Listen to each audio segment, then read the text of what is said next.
पुत्रदा एकादशी। महाराज युधिष्ठिर ने पूछा, हे भगवान, आपने सफला एकादशी का महात्म्य बताकर बड़ी कृपा की। अब कृपा करके यह बतलाइए कि पौष शुक्ल एकादशी का क्या नाम है, उसकी विधि क्या है और उसमें कौन से देवता का पूजन किया जाता है।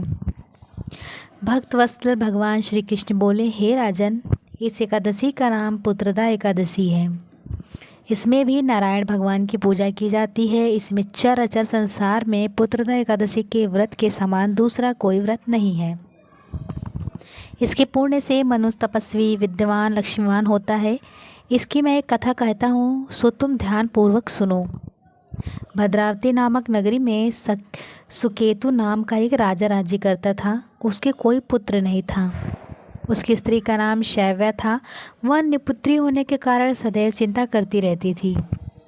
राजा के भीतर भी रो रो कर पिंड लिया करता था और सोचता था, इसके बाद हमको कौन पिंड देगा। राजा को भाई, बांधव, धन, हाथी, घोड़े, राज्य, मंत्री, इन सब में से किसी का भी संतोष नहीं होता था। वह सदैव वही विचार करता था कि मेरे मरने के बाद मुझे कौन पिंडदान देगा। बिना पुत्र के पितरों और देवताओं का ऋण मैं कैसे चुका सकूंगा। जिस घर में पुत्र ना हो उस घर में सदैव अंधेरा ही रहता है। इसलिए पुत्रोत्पत्ति के लिए प्रयत्न करना चाहिए। जिस मनुष्य ने पुत्र का मुख देखा वह धन्य है। उसने इस लोक में यश, परलोक, शांति मिलती, अर्थात उन दोनों लोक सुधर जाते हैं। पूर्व जन्म के कर्म से ही इस जन्म में पुत्र आदि की प्राप्ति होती है। राजा इसी प्रकार रात दिन चिंता में लगा रहता था। एक समय तो राजा ने शरीर को त्याग देने का निश्चय किया, परंतु आत्मघात को महान पाप समझ के उसने ऐसा नहीं किया। एक दिन राजा ऐसा ही विचार करता हुआ अपने घोड़े पर चढ़कर वन की ओर चल पड़ा तथा पक्षियों उनको देखने लगा। उसने देखा कि वन में मृग, व्याघ्र, सूअर, सिंह, बदर, सर्प आदि भ्रमण कर रहे हैं। हाथी अपने बच्चों और हथनियों के बीच घूम रहा है। किसी वन में कहीं तो गीदड़ अपने कर्कश स्वर में बोल रहे हैं, कहीं उल्लू ध्वनि कर रहे हैं। वन के दृश्यों को देखकर राजा सोच विचार में लग गया। इसी प्रकार आधा दिन बीत गया।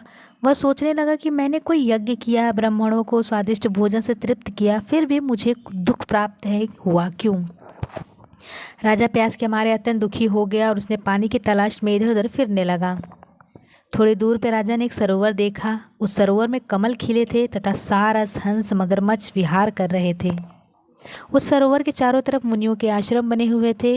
उसी समय राजा के दाहिने अंग फड़कने लगा। राजा शुभ शकुन समझकर घोड़े से उतरकर मुनियों को दंडवत प्रणाम करके बैठ गया। राजा को देखकर मुनियों ने कहा, हे राजन, हम तुमसे अत्यंत प्रसन्न हैं। तुम्हारी क्या इच्छा है सो कहो। राजा ने पूछा, महाराज, आप कौन हैं और किस लिए यहाँ पर आए हैं, कृपा करके बताइए। मुनि कहने लगे कि हे राजन, आज संतान देने वाला पुत्रदा एकादशी है। हम लोग विश्वदेव हैं और इस सरोवर में स्नान करने के लिए आए हैं। यह सुनकर राजा कहने लगा कि महाराज, मेरा भी कोई संतान नहीं है।